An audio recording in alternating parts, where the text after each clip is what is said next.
Halo Bray, kembali lagi di gaptek.id dan di video kali ini gua kedatangan laptop dari Asus. Tapi bukan dari ROG, karena kemarin ROG baru aja nge-launchingin laptop ROG mereka yang menggunakan platform dari Intel dengan RTX 40 seriesnya.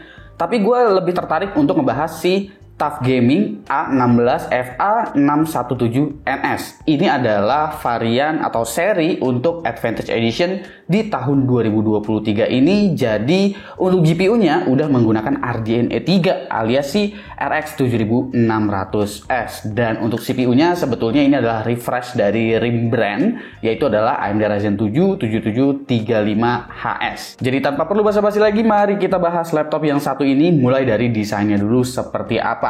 Jujur aja untuk desain dari TUF Gaming, gue sangat-sangat seneng dengan desain yang super stealth dari Asus TUF Gaming kali ini ya. Bahkan di sini kesannya laptopnya tuh kelihatan full warnanya tuh hitam semua dan hitamnya tuh doff. Mungkin kalau kalian ngelihat warnanya agak-agak saru dengan meja gue ini ya. Maafkan karena memang meja gue nggak ada yang warnanya cerah dan gue nggak ada taplak meja lagi. Jadi mungkin untuk beberapa footage aja yang kalian lihat itu untuk backgroundnya nggak terlalu nabrak warnanya. Tapi jujur aja memang meskipun di sini ada aksen-aksen TUF Gaming di bagian covernya, itu pun nggak terlalu ditonjolkan sama si Asus gitu. Jadi nggak mencerminkan laptop gaming yang serba ngejreng gitu deh. Bezel dari laptop ini juga bagian atas, samping ataupun bawah itu semuanya serba tipis. Jadi ngebikin laptop ini secara dimensi kelihatannya juga jadi jauh lebih ringkas.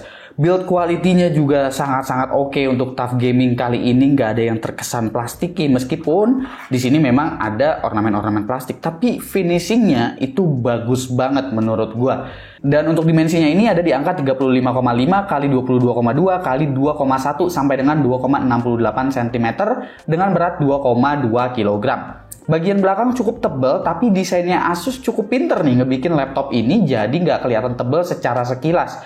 Dan untuk bobotnya untungnya cukup ringan di kelas laptop yang sebetulnya ini adalah 16 inch. Di bagian I/O cukup lengkap ya, semua USB juga udah USB 3.2, sayangnya card reader masih absen aja sih. HDMI udah versi 2.1 juga, jadi kalau mau pakai monitor high-end itu masih aman. Dan yang gue senang lagi adalah karena untuk portnya ini dominan di sebelah kiri, jadi apabila kita mau nambahin mouse itu nggak banyak colokan di sebelah kanannya. Untuk display ini 16 inch menggunakan rasio 16:10, jadi resolusinya 1920x1200, refresh rate-nya 165Hz, ada FreeSync, ada Mux Switch, ada AMD Smart Access Graphics, dan untuk color gamutnya ada di angka 100% sRGB.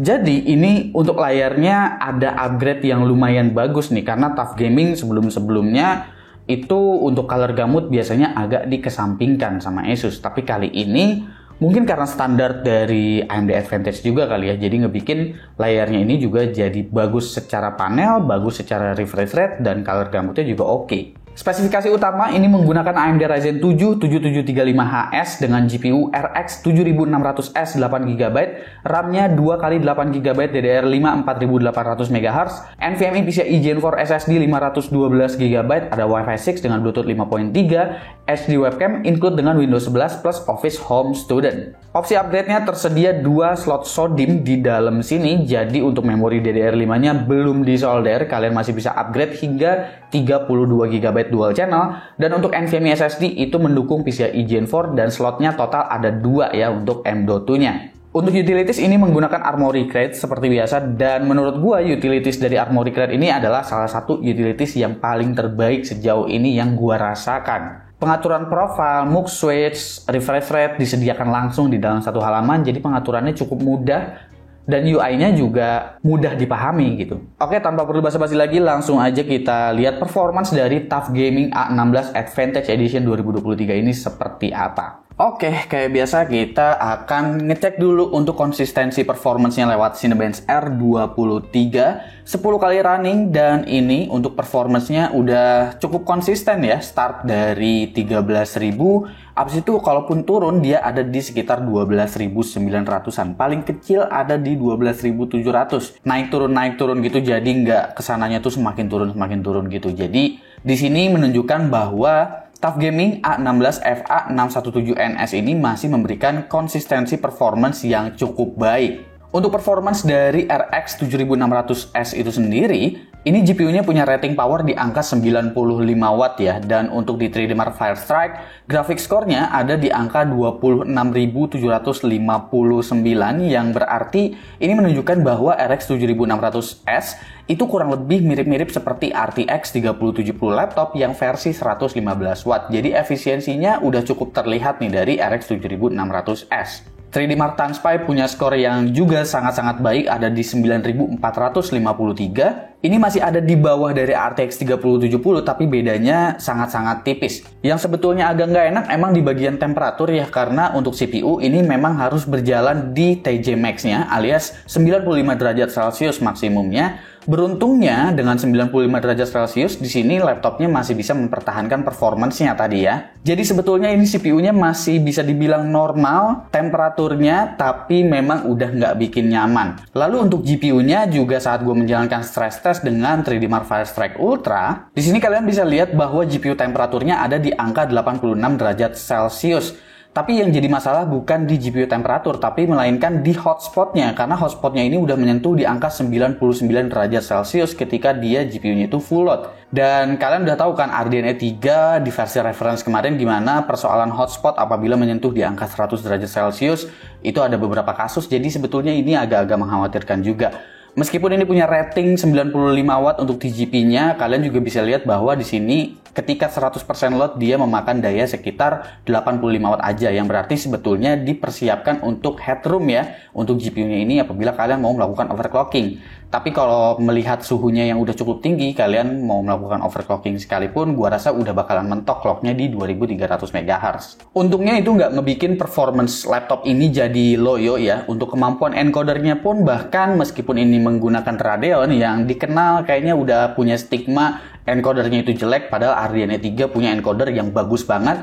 Di sini untuk DaVinci Resolve aja, untuk Project Raw 13 menit itu beres diekspor dengan 2 menit 42 detik aja, dan ini resolusinya 4K. Untuk OBS pun gue pakai untuk record, baik itu menggunakan H264, H265, ataupun menggunakan AV1, itu aman-aman aja dan kualitasnya juga bagus sekarang untuk encoder si AMD ini. Paling Blender sih yang menurut gue speednya memang masih agak-agak pelan di Radeon RX 7600S ini. Ketinggalannya cukup jauh menurut gue dengan GPU dari Nvidia yang memang perkasa banget untuk 3D rendering ini. Tapi kalau kita bicaranya di game, misalkan kayak Death Stranding, kalian masih bisa jalanin Death Stranding ini dengan resolusi native tanpa RSR, apalagi FSR karena FSR nggak ada. Mentok kanan di sini rata-rata FPS masih bisa dapat di 125, dan bagusnya di sini 1% low-nya juga masih sangat-sangat bagus. Far Cry 6 dengan ray tracing itu kalian bisa mendapatkan rata-rata FPS di 81, tapi minimum FPS-nya di sini cenderung jauh banget, ada bener-bener satu scene yang memang dia benar-benar ngerasa stuttering, mungkin karena di CPU ataupun karena di GPU yang mengalami temperatur yang sangat tinggi sehingga clock speed-nya sempat ngedrop. Hogwarts Legacy kalian masih bisa mainin di atas 30 FPS dengan ray tracing dan juga FSR 2.0 quality. Jadi sebetulnya masih enak-enak aja nih main si Hogwarts Legacy ini karena 1% minimumnya juga menurut gue masih oke. Kalau kalian mau lebih nyaman, sebetulnya kalian matiin aja ray tracing-nya di resolusi native 1080p, kalian bisa hajar di atas 60 fps loh untuk Hogwarts Legacy ini. Jadi sebetulnya performance-nya ternyata masih cukup oke ya. Seperti di Horizon Zero Dawn, kalian mentok kanan rata-rata itu masih bisa dapat di 107 fps dengan 1% minimum yang masih terjaga di 74 fps. Jadi menurut gua ini masih nyaman sekali. Dan Shadow of the Tomb Raider, kalian untuk menggunakan ray tracing bisa mendapatkan rata-rata 58 fps, dan ini resolusinya native ya, tanpa upscaler sama sekali. Jadi jagoan juga nih untuk kemampuan gamingnya si Radeon RX 7600S. Kalau nggak pakai ray tracing, itu udah kalian bisa tumpah-tumpah main game AAA di laptop ini sebetulnya. Rata-rata fps bisa didapetin 101 untuk Shadow of the Tomb Raider. Untuk SSD di sini OEM yang didapetin itu dari WD dengan seri SN740. Jadi ini adalah NVMe PCIe Gen 4 yang udah cukup baik, meskipun bukan yang terbaik yang sampai 7 GB per second. Tapi ini harus diapresiasi karena sebelumnya Asus selalu memberikan NVMe PCIe Gen 4 SSD yang kecepatannya masih setara dengan NVMe PCIe Gen 3. Jadi ini udah sangat-sangat baik improvementnya dari Asus.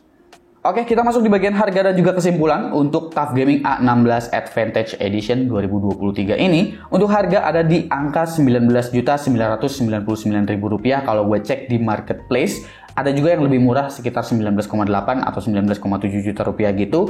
Pastiin aja garansinya resmi dari Asus Indonesia selama 2 tahun ya. Dan menurut gue pribadi, ini adalah laptop yang good performance tapi bad cooling. Bukan bad yang sampai ngebikin performanya turun, tapi coolingnya terlalu dipaksa berjalan kencang sehingga temperatur terlihat nggak nyaman. Terutama di bagian GPU yang hotspotnya cukup mengkhawatirkan. Asus seolah memperlakukan lini TUF Gaming mereka selayaknya kelas ROG yang tuningnya dibuat kencang.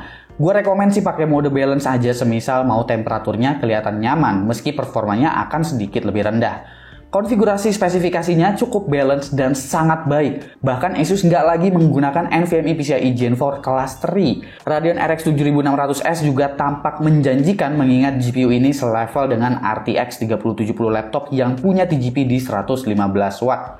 Jadi apabila ada koreksi yang cukup baik untuk revisi berikutnya di TUF Gaming dari Asus, gua rasa laptop ini bakalan jadi jauh lebih menarik lagi. Tapi itu menurut gua aja. Kalau menurut kalian gimana? Silahkan komen di bawah dan kasih pendapat kalian masing-masing. Gue Subki dan seperti biasa sampai jumpa di lain kesempatan.